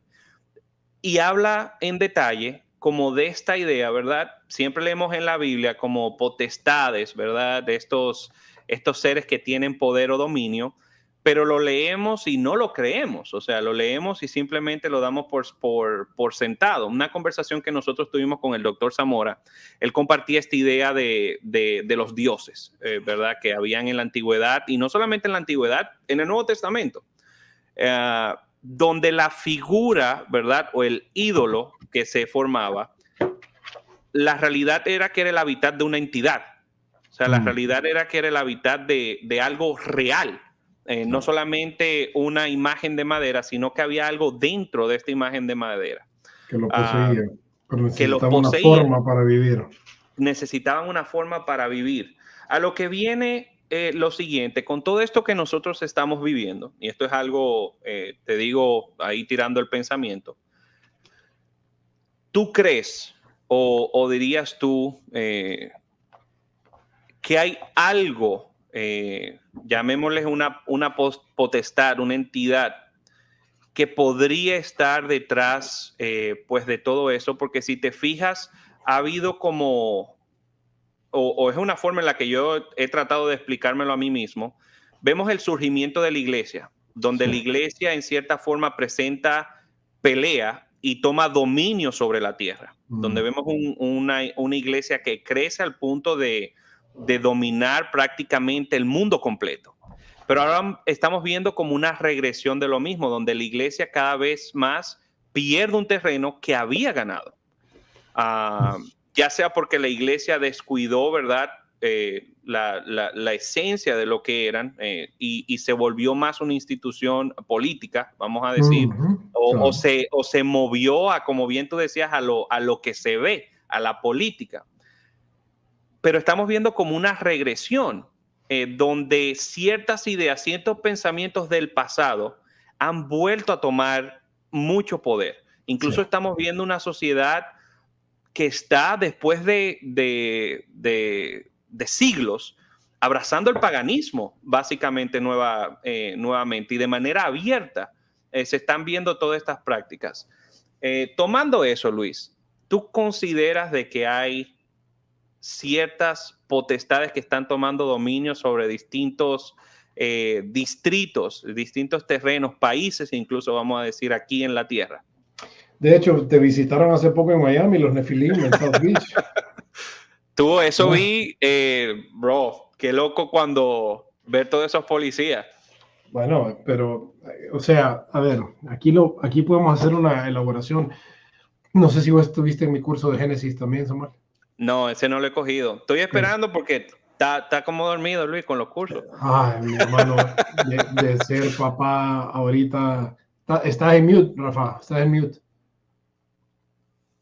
No, mute. No te oyes, se te desconectó. pero yo estoy aquí esperando como los niños en Navidad que salgan los cursos. Sí, mi hija nació en noviembre y estoy en mis últimas materias de la universidad.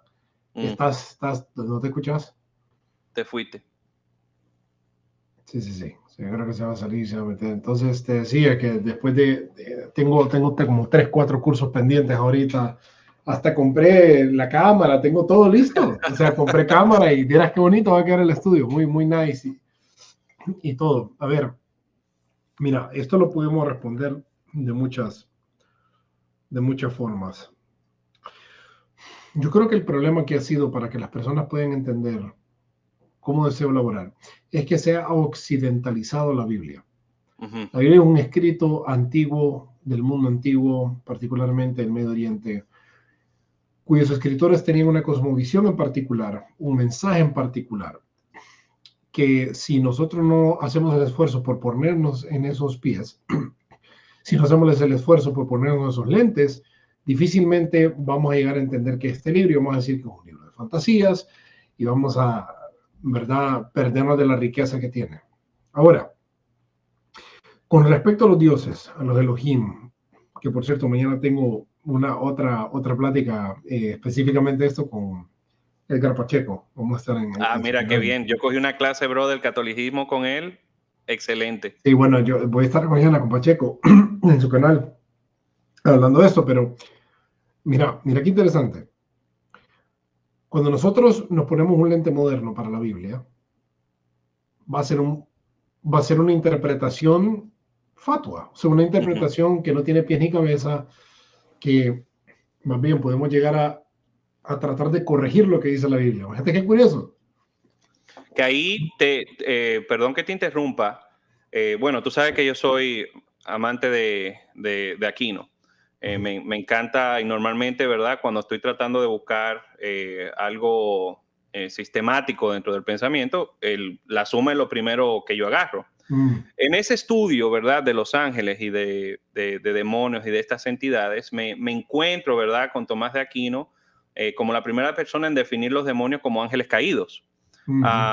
Cuando voy más atrás, que me voy a los padres apostólicos, que estas personas me están hablando de los espíritus de los Nephilim, y yo como, ¿qué es esto? O sea, ¿qué me está hablando esta gente? ¿De dónde sacan esta idea? O sea, ¿cómo llegan a estas conclusiones? Hermano, ¿por qué crees que de la ortodoxia se rechaza el pensamiento de Aquino? Porque es racional. Es racional. Entonces, veo como esta, en cierta forma, y le voy a llamar, y bueno, así es como le llaman los ortodoxos, como este misticismo, aquello que no podemos, o sea, voy desde una negación, es algo que no puedo explicar. O sea, es algo que está ahí, pero no puedo racionalizar bien como tú lo ponías. Yo digo, ven acá, pero no sé por qué esto me concuerda más como veo en las escrituras. O sea, cuando tú ves a un Pablo hablando de comer de carne sacrificada a los ídolos como algo tan real, o sea, como al parecer esta entidad es real, y bien tú has dicho que se ha racionalizado al punto de incluso de la negación de este mundo, espiritual. Y eso te lo compruebo. Por ejemplo, una de las interpretaciones en cuanto a lo que dice el Salmo 82, uno, que Dios está en Dios preside en medio de los dioses, Dios reina. Muchos dicen, esta interpretación, está hablando de reyes. O de los santos, de nosotros. Sí, o de reyes, o unos dicen ángeles, ¿verdad? Entonces, estuve viendo a Cliff Neco, creo que se llama, un tremendo apologista, que le hicieron esta pregunta, pero dice que en la Biblia hay, y él dice, es que está hablando de que nosotros somos aquellos que nos creemos nuestros propios dioses. Mira, hermano, le han caído en los comentarios, en el video de él, que estás hablando, este es el concilio divino, que pero muchas personas, diría que la mayoría de los comentarios, yo me sumé también, le dije, Cliff, te quiero mucho, pero por favor, esto es querer dar una interpretación subjetiva sin ningún tipo de sustancia antigua en cuanto a las escrituras. Ahora, habiendo dicho eso, te quiero leer un pasaje de Platón. Ok. Platón en Critias, ¿sí? Dale. Había una vez que los dioses no gobernaban todo el mundo, sino que dividían la tierra en regiones. Así que por medio de sorteos, cada uno recibió una porción propia y se asentaron en sus países. Y cuando se establecieron, nos criaron, al igual que los pastores crían sus rebaños. Ahora bien, en otras regiones, otros dioses tenían sus porciones y ordenaban los asuntos, pero en cuanto a Hefesto y Atenea, eran de naturaleza similar, nacidos del mismo padre. Y así estuvieron de acuerdo, además, en su amor por la sabiduría y la artesanía. Ambos tomaron como su porción conjunta esta tierra nuestra, siendo naturalmente afín y adaptada para la virtud. ¿Sí? Ahora, ¿qué es lo que dice después de la Torre de Babel? ¿A quién entrega Dios las naciones? A los hijos de Dios, a los dioses. A los dioses, ¿sí? Sí. Entonces, imagínate cómo Platón vivía en el antiguo mundo y para él esto era normal. Así como para los israelitas, leer, como para Pablo, como para Pedro, Judas, leer el Antiguo Testamento, hablar acerca de los Nefilim, es normal. Igualmente para el libro judío Enoch, era igualmente lo mismo. Ahora, para Platón, al igual que para el libro de Deuteronomio, particularmente Deuteronomio 32, las naciones habían sido asignadas a los diversos dioses, era muy normal. Ahora, mira lo que dice Platón en su libro Las Leyes. Por eso te he preguntado si ha recibido mi curso de Génesis, porque esto lo enseñé ahí. La tradición nos dice cuán dichosa fue la vida de los hombres en esta época, adornada con toda abundancia y con crecimiento espontáneo. Y se dice que la causa fue esto. Cronos era consciente del hecho que el ser humano es capaz de tener el control irresponsable de todos los asuntos humanos sin volverse lleno de orgullo e injusticia. Así, reflexionando sobre este hecho, luego Cronos designó como reyes y gobernantes de nuestras ciudades, no a hombres, sino a seres de una raza que era más noble y más divina. No sé, pueden ser demonios. Bueno, de igual manera, el Dios, en su amor por la humanidad, nos puso en ese tiempo la raza más noble de demonios, que con mucho confort para sí mismos y muchos para nosotros, tomaron el control de nosotros y nos proporcionaron paz y modestia y orden y justicia sin limitación. Y así hicieron que las tribus de los hombres estuvieran libres de feudos y felices. Al referirse prácticamente Platón a estas prácticas paganas en las naciones fuera de Israel, Pablo habla de sus dioses como demonios igual que ellos. O sea, Platón prácticamente estaba diciendo ahorita, eran demonios. ¿Y qué dice Pablo? Eran demonios. Eran demonios. ¿Y Pablo parte de qué? De una cosmovisión cristiana. Ojo, de una cosmovisión judeo y después cristiana. O sea, prácticamente lo que se conocía como judaísmo en aquel entonces, una vez Cristo muere y resucita, se completa la fe, por decirlo así, para que se entienda el dibujo que estoy haciendo, y se hace como es una práctica en el primer templo, en el primer periodo del templo, sí, que es el cristianismo. Entonces, si nosotros adaptamos esta mentalidad, si nosotros nos transportamos y si hacemos el esfuerzo de dejar de ser occidentalizados, vamos a comprender que la interpretación de la Biblia se tiene que hacer fiel a aquellos quienes la escribieron.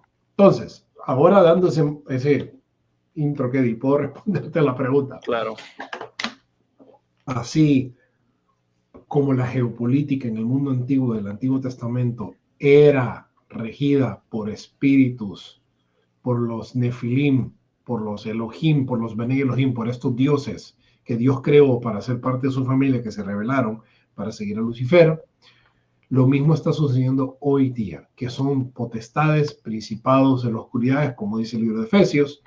Pero ¿qué pasa? Nuestra mente adaptada y amoldeada a cómo se busca la verdad hoy día por el método científico. Entonces, cuando yo te digo algo anticientífico, me lo negás, te echas para atrás, la misma razón tuya, porque vivimos en una era de la tecnología, que somos hijos de somos techno-sons, lo llama, sí.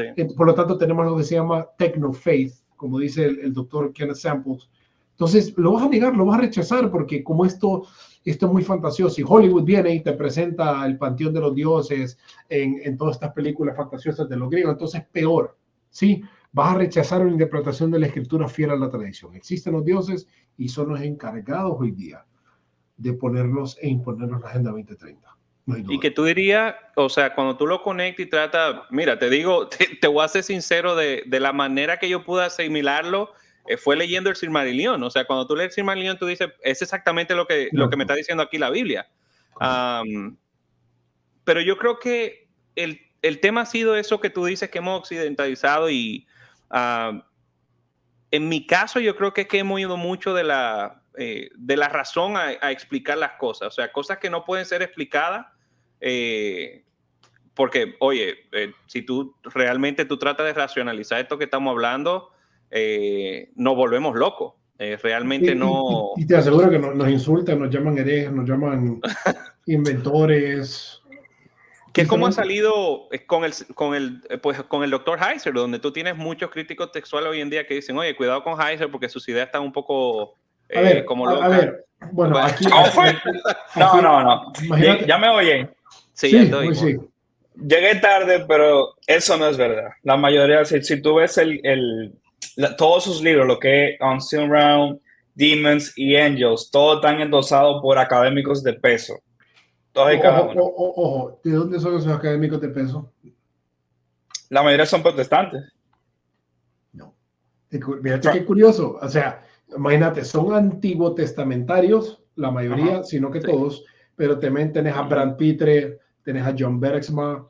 De hecho, él lo cita en los comentarios, que por cierto, yo tengo una introducción a la Biblia católica de Bergsma y Pitre acá. Es un tomo, un dragón así, que cuando uno lee los salmos, ahí cuando lee el libro de Job, también ahí es lo mismo que está diciendo Heiser, porque Heiser no inventó el agua caliente. Heiser descubrió algo por su Biblia y tuvo que apelar a los padres místicos de la Iglesia Ortodoxa, que lo cita, San Gregorio de Niza lo cita, por ejemplo, cita Atanasio, cita todos, Orígenes, y dice, wow, esto es algo. Entonces, por eso muchos de los ortodoxos quieren a Heiser, muchos han ido a la Iglesia Ortodoxa por haber descubierto teosis. Ahora, el entendimiento de teosis es diferente para Heiser, ¿sí?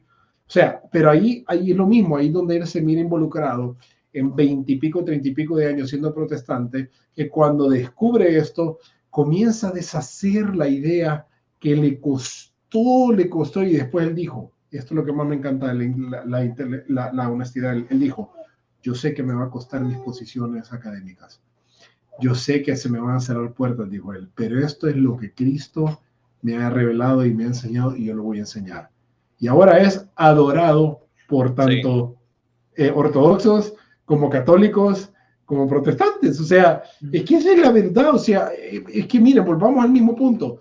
Si yo vengo y monto un video, que cortemos esta parte que hemos platicado acerca de los Elohim, y cuando nosotros cortamos esta parte de los Elohim, nos vamos a dar cuenta que muchas personas ni van a ver esto que estamos diciendo, porque van a pensar que estamos hablando de una serie, van a pensar que estamos hablando de una serie conspiranoica de la Biblia, pero ¿qué pasa cuando agarras 2, 3 pensadores antiguos y nos van a ver, van a decir, total razón, exacto? Entonces, aquí es donde yo ofrezco una cosmovisión, que estuvo en mi libro, por cierto, que es, ¿cómo entonces vamos a buscar cambiar con política un régimen metapolítico? O sea, si de partida vos entendés que lo que hubo detrás de Stalin, de Lenin, son espíritus malignos, los que la Biblia le llama Bnei Elohim. Entonces, ¿cómo vas a combatir estos Bnei Elohim con política? Vas a pararte enfrente del infierno con una escopeta de agua a querer apagarlo. Que ahí llega a la conclusión básicamente a donde te decía Luis, de que creo que hemos perdido como cristianos esa parte de esta lucha, ¿verdad? Espiritual y como Pablo pone, ¿verdad? De extender el reino. Es como, ¿por qué me está diciendo que hay que extender el reino? Es una extensión del reino, es tomar territorio, básicamente, es ir tomando la gran comisión. territorio. Exacto. ¿Y tú crees, Luis, o pudiésemos llegar, fuera válido concluir, que la razón por la que hoy en día vemos que la iglesia está perdiendo terreno es porque ha ido a un ataque en lo físico y ha perdido esa parte?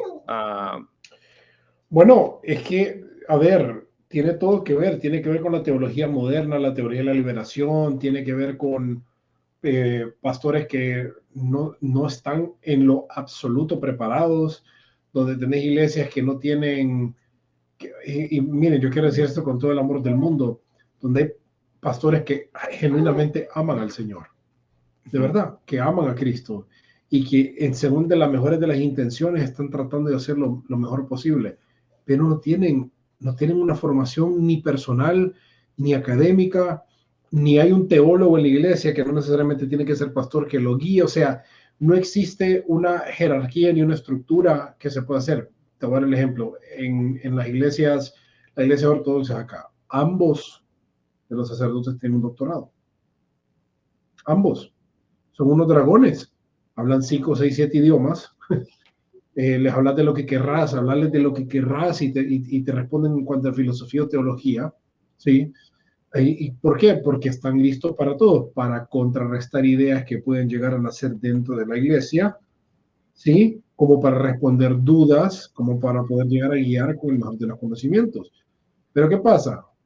Yo vengo y voy a Colombia a dar una conferencia hablando de los Elohim y me tiran tomates. Voy a Honduras y no me escuchan, 2 personas van a llegar.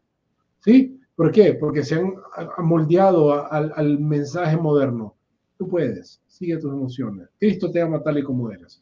Lo único que importa es Juan 3:16. O sea, y que solo, y no se escribió Génesis 1:26, no se escribió Deuteronomio 32, no se escribió Salmo 82:1, 87:2, 86:6 también. No sé, o sea, ¿quiénes son estos seres que le hablan en Segunda de Reyes al Señor que se reúnen? ¿Quién es el ser espiritual que platica con Job? Por cierto, yo les voy a contar esto. El año pasado, el 28 de diciembre, yo estoy frustrado leyendo y orando y ayunando y leyendo porque quería saber a qué iglesia Dios me quería llevar. Y yo por curioso, quería quitarme la espina que Heiser me puso hace años con respecto a Hasatán y Satán, el miembro, si era Satanás en Job o si era un miembro del concilio divino, cuyo nombre significa aquel que castiga. Yo me quedé con esa espina y ninguna parte del Antiguo Testamento se menciona a Satanás. Nunca, en ninguna parte de la Biblia hebrea como sustantivo. La cosa es que le escribo al doctor David Bentley Hart. El doctor David Bentley Hart, para la gente que me escucha, es uno de los teólogos y filósofos más dominantes a nivel mundial de la Iglesia Ortodoxa. Está loco, está loco, él es profesor de filosofía en Notre Dame y de teología. Pero es un genio, o sea, es un genio. Usted tiene que leer libros de él. Aquí tengo The Atheist Delusion, porque le tira a Daniel Dennett, le tira todo. Es un capo, ¿no? Tradujo la Biblia otra vez del Antiguo Testamento y se la sacó Yale University, ¿no? Bueno, en fin. Le escribo a las 3 de la mañana. Doctor Hart, mucho gusto. Solamente quería saber que, mire, la interpretación del segundo siglo, antes de eso era que Satanás era, y después del segundo siglo era el enemigo cósmico que conocemos. Y me contesta, ¿podés por favor llegar a remover de tu oración, me dice, la parte de posibilidad? Así, enojado.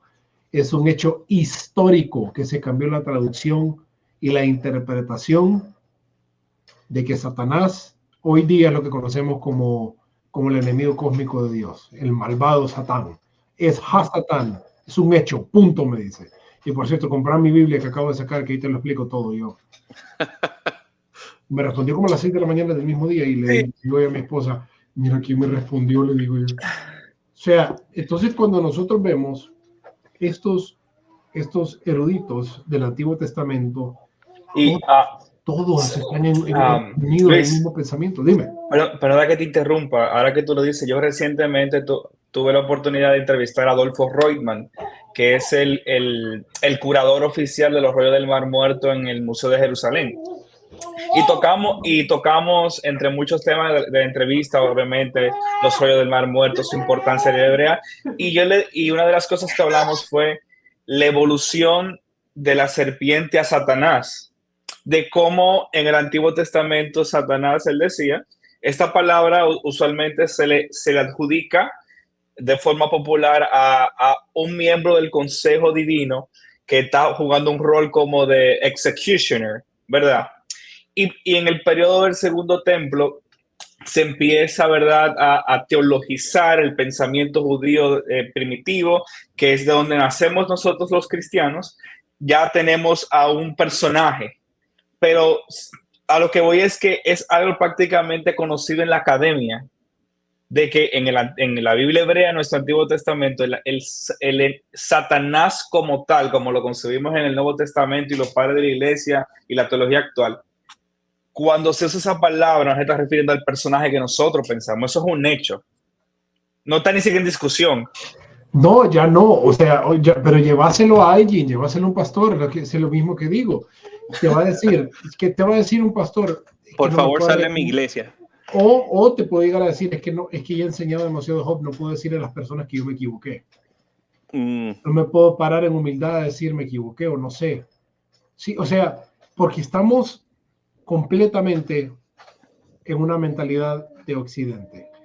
Yo rechazo completamente eso, o sea, y estoy feliz y estoy agradecido con Dios porque pues estoy en el lugar donde Él me tiene, que es únicamente buscando lo más en todo aspecto, ¿no?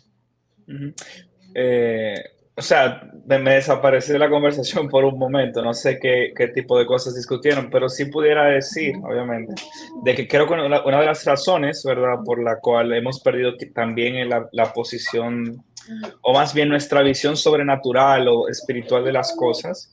Imagino que está familiarizado con personas como Craig Keener, Dale Allison, ese tipo de académicos, que vienen más de la tradición donde Samuel y yo crecimos, que es la tradición pentecostal, que era que después de la Reforma y Lutero y Calvino queriendo separarse de la Iglesia Católica, dan los cimientos de lo que se conoce como el cesacionismo, ¿verdad? Y ahí, vamos a decir, más la Ilustración, más el Renacimiento, tú combinas todo eso y años de la Iglesia protestante crecer, se dejó a un lado todo esto de la actividad espiritual, de la actividad... ¿cómo le digo? O sea, como que ya todo era... Me extraña que no estás mencionando la Revolución Industrial. Bueno. La Revolución Industrial tuvo todo que ver en el pensamiento ateísta particularmente. Porque se crece el bien material, y si se crece el bien material, y digámoslo, espiritualmente hablando, cuando uno está en necesidades, cuando más busca al Señor. Pero cuando uno tiene en abundancia, uno se olvida del Señor. Bueno, yo decía desde un punto de vista de la iglesia en sí, o sea, no sabía, por ejemplo, que cómo afectó a la iglesia la revolución industrial, pero a lo que intentaba ir era como que cuando esto en realidad permea más la iglesia protestante, no sé tanto la iglesia católica. Yo sé que los ortodoxos, de su concepción, ustedes son los místicos de la iglesia, ustedes los ortodoxos. Y que solo van 35, 45, 50 personas por servicio. Porque, o sea, te están dando el cristianismo primitivo real, que es aquel que es fiel a la tradición, fiel a las escrituras. Me explico. O sea, por ahí viene la idea que estamos hablando, que es primordialmente mucho más en el evangelicalismo. Incluso que quienes resurgen, vamos a decir, la visión espiritual, sea para bien o para mal, podemos tener toda una conversación sobre eso, son los pentecostales al principio del siglo pasado. Y obviamente, como dije, hay matices de cómo entender este movimiento y sus aportes positivos y negativos, pero personas, por ejemplo, como Keener, el mismo Heiser decía que definitivamente, o sea, Michael Brown, otros académicos han dicho que incluso ortodoxos nos llama a los que venimos de esa tradición los místicos de la iglesia protestante, porque sí tenemos más presente el mundo espiritual, a diferencia de, por ejemplo, mis hermanos que vienen de la tradición bautista y mis hermanos que vienen de la tradición presbiteriana. E incluso, o sea, lo digo, nosotros, lo que crecimos en esta tradición, tenemos mucho en común con los ortodoxos, porque tenemos una visión más espiritual del mundo. Un amigo mío protestante me dijo eso, se llama Néstor Díaz. Estábamos platicando con Néstor y Néstor mismo me dijo, el pentecostal está muy, muy cerca, me dice. Por eso es que no es raro ver que un pentecostal se vaya a la ortodoxia. Sí. Sí, No, te digo... No, y es cierto, y ha pasado en muchos de los casos porque tienen la neumatología en los pentecostales se enfatiza de una forma que, o sea, se busca en el énfasis de la neumatología de vivir más y entender la realidad más desde una óptica espiritual. ¿Sí? Sí, sí. Entonces, por eso es más fácil cuando introducís estos personajes obvios que vemos en la Biblia. Es decir, bueno, pero eso para mí no es loco. Porque muestra que existe. Exacto. Incluso yo creo que muchos pentecostales apreciando el trabajo de Heiser decían, wow, él le dio lenguaje a cosas que tenemos años creyendo, lo que quizá no teníamos el lenguaje académico suficiente para como pinpoint it, como que es de esto que se trata. Bien. Y bueno, eso es lo que Heiser quería, darle a una persona, al layman que dice él, algo que él pueda entender de una forma súper sencilla, brutal. Que por cierto, mi amigo Jorge Gil de Cross Examine, ese es mi hermano, es mi amigo, es el que tiene todos los derechos de todo el trabajo de Michael Heiser, que vienen todos sus libros traducidos al español muy pronto para Latinoamérica. No, y que últimamente lo he visto, Gil está tirando ahí paquetes con esto de los Elohim, que está, me imagino que va... Pero él le prometió a Heiser antes de morir, y él le dijo a Michael, yo me voy a encargar de que su trabajo siga esparciéndose a nivel latinoamericano, porque es donde más genuinamente se necesita, porque los latinos cuando queremos y abrazamos algo, no nos detiene nada.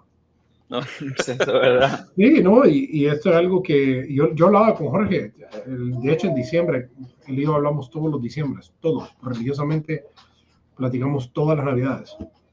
Yo le decía, mi brother Heiser mismo dejó de ser protestante al final de su vida, y él lo dijo.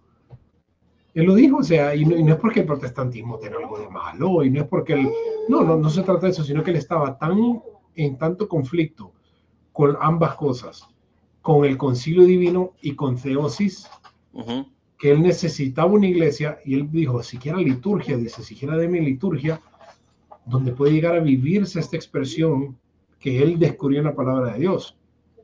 Entonces, él vivía en un conflicto, y él mismo lo decía. Gente pobrecito, o sea, una persona que diga, Dios, revelaste todo esto, pero bueno, ahí donde yo le hubiera preguntado en persona, ¿y por qué no la iglesia ortodoxa? Bueno, y él fácilmente me lo va a responder por la sola escritura. Pero bueno, la iglesia ortodoxa cree en algo que se llama prima escritura. Prima escritura. Entonces, o sea, me vas a llegar a derrotar, o sea, hablemos de los íconos si quieren, vaya, por ejemplo, y dónde sale la iconografía y por qué la teología de la iconografía. Sí, porque por primera vez en la historia se tenía la cara, el rostro, la imagen de aquel que teníamos que adorar. El ícono de íconos, que era el ícono de Cristo. No se adora al ícono, al pedazo de madera, sino lo que está detrás del ícono, ¿sí? Entonces, ahí donde podemos hacer, y obviamente cuesta mucho, repito, para la mente de Occidente poder llegar a entender este tipo de cosas. Las postraciones.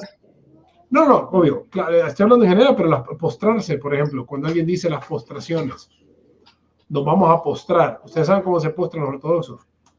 Esto, al suelo. Un día normal en la iglesia. Sí, o sea, pero y cuando vemos, ¿qué hizo Josué enfrente de la arca? Se postró. Sí. Al suelo, sí, o sea, hemos perdido la reverencia. Y cuando tratamos de meter la reverencia, se mira como aquel shock cultural para algunos, para otros puede llegar a ser demasiado. Entonces, a mí lo que me llama la atención y lo que me terminó de empujar a la iglesia ortodoxa, primeramente, y se lo digo, lo que me terminó de convencer fue el énfasis en arrepentimiento. Yo se lo decía anteriormente y sin pena se lo vuelvo a decir acá. Yo me cansé de yo practicar un cristianismo light. O sea, yo me sentía tan chocado por mi conciencia que digo, Señor, necesito algo.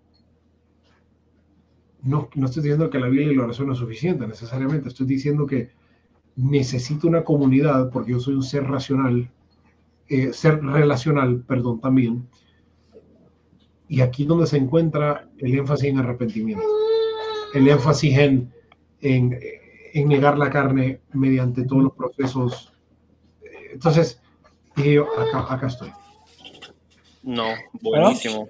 Han sido 2 años de proceso y sigo, créame, difícil desoccidentalizarme.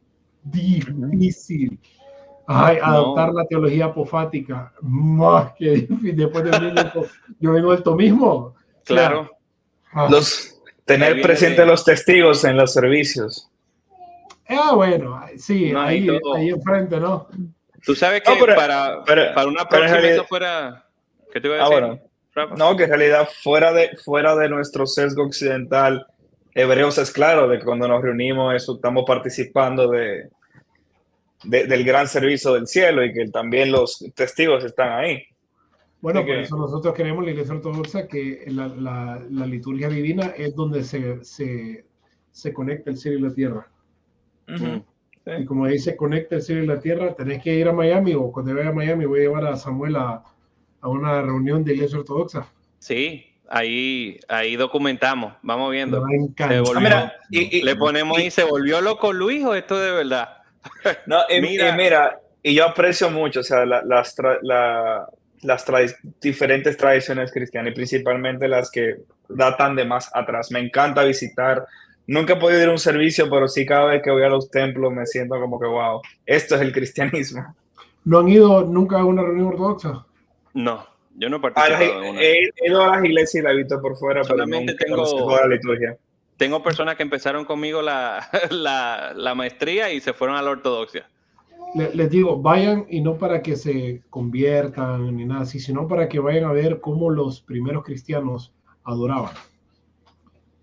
O sea, mi primer servicio ortodoxo fue cuando se murió un tío abuelo mío, hace años en Honduras, hace más de 10 años. Vi el incienso, vi la iconografía, vi todo. No le entendía mucho porque yo era un chamaquito de 12 años, pero hoy que uno va y mira y respira y mira que pero suma reverencia, uno dice una palabra, qué rico esto. No, ahí después te voy a pero vaya solamente para que claro. vean. Ahí después te voy a preguntar a ver cómo tú pasaste ahí de lo catafático a lo apafático, porque de verdad todavía como que eso no me... nosotros no podemos, ¿verdad? Nosotros no podemos participar de la Eucaristía con ustedes, ¿verdad? No, ni yo puedo. Eso tiene que terminar su cursito. Pero ¿sabes qué curioso? Que yo una vez, hace más de un año, tomé la Eucaristía porque le entendí mal al padre. Le entendí mal, me dice yo entendí ortodoxo en cuanto a ortodoxo o musulmán. Y me puso el pan y el vino. Yo ni sabía que era vino. Acuérdense que vengo del alcoholismo y no me causó nada. No me causó nada. Y me dice el padre hace poco, cuando ya lo conozco en persona, después de un año, y me dice, entonces sí es un misterio. Entonces sí estaba Cristo porque no te activó el alcoholismo, me dijo. ¿Ves cómo es el poder de Cristo? Vaya, un shock. Está interesante.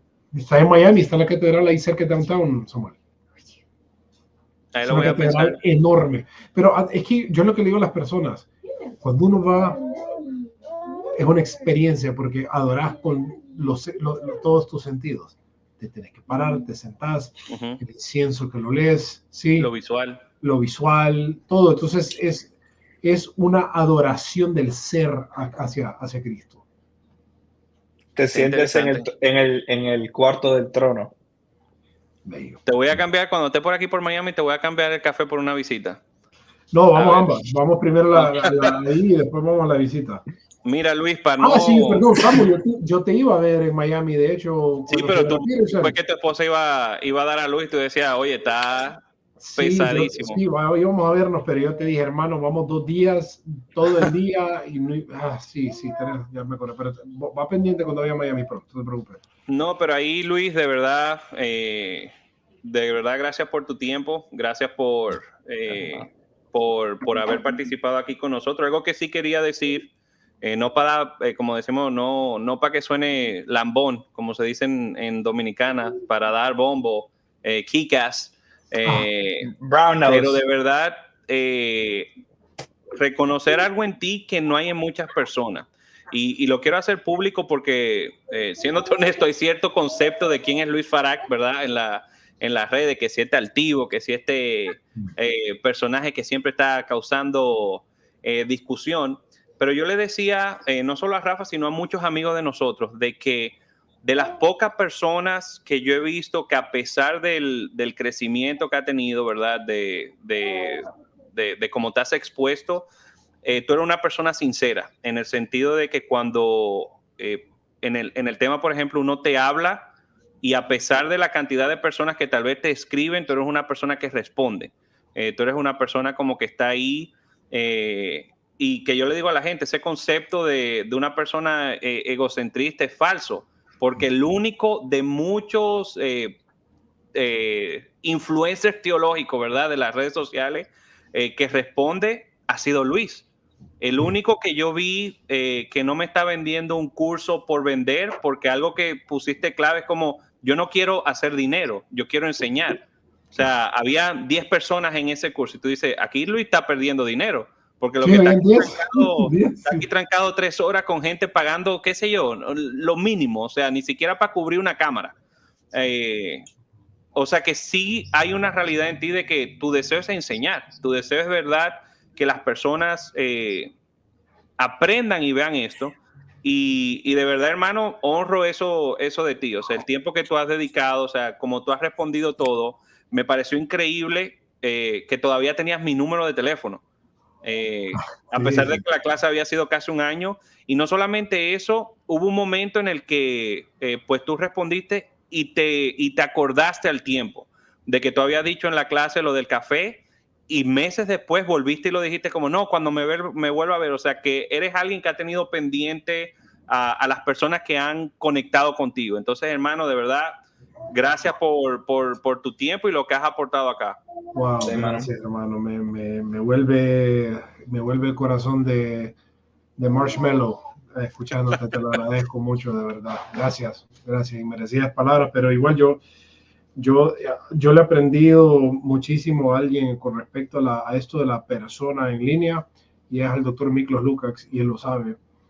O sea, es un señor que ha tenido pláticas con John Lennox, con Jordan Peterson, que estuvo 2 semanas con Sir Roger Scruton, que platica con Attila Domnenko, si no me equivoco, el ministro de Seguridad de Hungría, que enseña en Sussex. O sea, está hablando de un señor que yo admiro exageradamente, y él, cuando yo soy un nadie, pero antes era más nadie, me respondía en voice message, o sea, me mandaba una nota de voz, yo pienso esto, digo, wow, digo, entonces, ese es el ejemplo terrenal, y si nos vamos al ejemplo metafísico es Cristo, y así podemos estar, pero porque es que yo ya entendí algo, amigos, yo ya entendí que si en este mundo uno no está para servir, si en este mundo uno no está genuinamente para ponerse a la par de los demás, no por arriba ni por abajo, sino que a la par, entonces yo no sirvo para vivir.